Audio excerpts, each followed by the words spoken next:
What's up, ladies? I want to share this inspirational story with you girls in hopes that it inspires you, it encourages you, it uplifts you, it motivates you, it gives you the confidence to go out there and chase a future that you so desperately deserve. So let's go with the story. So here I am already, I passed my first board exam and now I got to pass the worst one out there. They said that this one was almost impossible. People were telling me that they were failing left and right that graduated before me. And I was like, holy shit, I'm in big trouble, I had in-laws in the house constantly. They didn't know if it was 4 a.m, 4 in the afternoon. I had a sister-in-law coming in here with her wolf pack, because, misery likes company. She was miserable for her own self. She couldn't make it anywhere. She didn't even know the freaking alphabet. I started with the letter A, you know what I mean? Oh my God. So she wanted to see me fail so desperately. She hated her life. She was married to an alcoholic and all that other stuff. So, I go to that lingering spirit that I was married to, I said, hey, ghost, can you please do me a favor? Can your parents please go to your sister's house just for 3 weeks so I can, study? This test is going to be really hard. I really need the house to be quiet. They've been here for 5 fucking years. And he goes to me, I don't know, let me call my sister. So the guy calls me back and he goes to me, oh, my sister said that, it's a no-go because she doesn't have room in her house. I said, oh, she does. And I said, don't worry about it. I'll take care of the shit myself. So I go home and I pack up my in-laws and I tell them, your daughter just called me. She said that she really wants you to come to the house. I said, you're going to stay there for 3 weeks and then I'll come and get you. They were like, okay, no problem. So I packed their shit up. I dropped them off to Sissy's house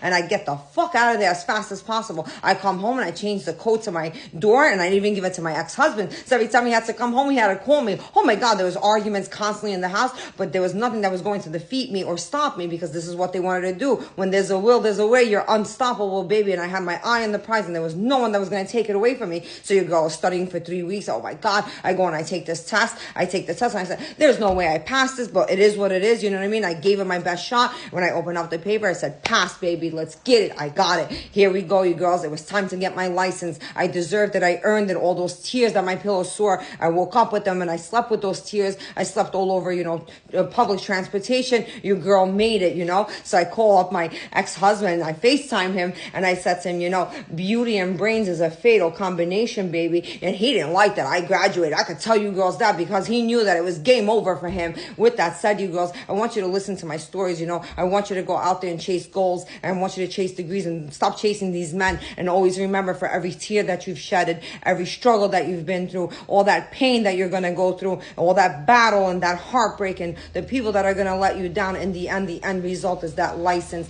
Go out there, girls, and chase your goals. Let's get it.